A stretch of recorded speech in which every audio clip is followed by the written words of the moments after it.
Hello everyone, આઈ એમ જાગૃતિ. અમે બસ ઉજાલાના ઘરે પહોંચી ગયા હતા અને અમે પહોંચતા જ ફ્રેશ થતા હતા ને ત્યાં સુધીમાં ઉજાલા અમારા માટે ફ્રૂટ્સ લઈ આવી.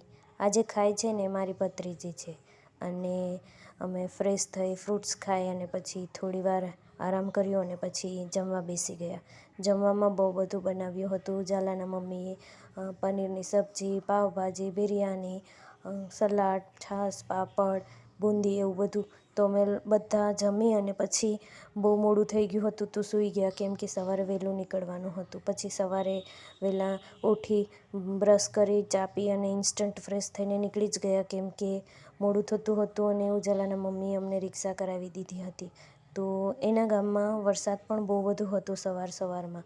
તો અમે જ્યાંથી પસાર થતા હતા ને એના ગામની અંદર એક નદી આવે, જે પસાર કરીને પછી આગળ બાજુના ગામમાં જવાનું હોય. તો નદીમાં પાણી તો નહોતું, પણ તો બી વરસાદ ધીમે ધીમે ચાલુ થઈ ગયો હતો.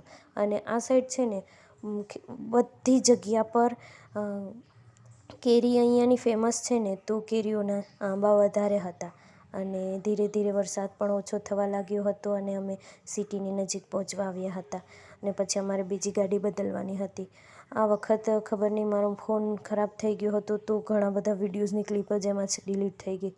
તો આજે બહુ વધારે વિડીયો મારાથી એડ થયો નથી અને પછી અમે લોકો બીજી ગાડીમાં બેસીને સાસણ જવા નીકળી ગયા. રસ્તામાં ટ્રેનનું ફાટક આવી હતી, ટ્રેન નીકળતી હતી જે જંગલના રસ્તે જઈને જતી હોય ને સાસણમાં. એ નાનકડી ટ્રેન હતી, 6-7 ડબ્બાની, પણ આઈ થિંક એ ડીઝલથી ચાલતી ટ્રેન હતી.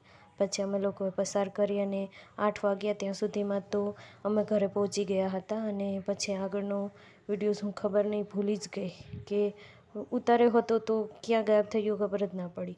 તો આજે અહીં સુધી રાખીશું. ચલો ટાટા, બાય બાય.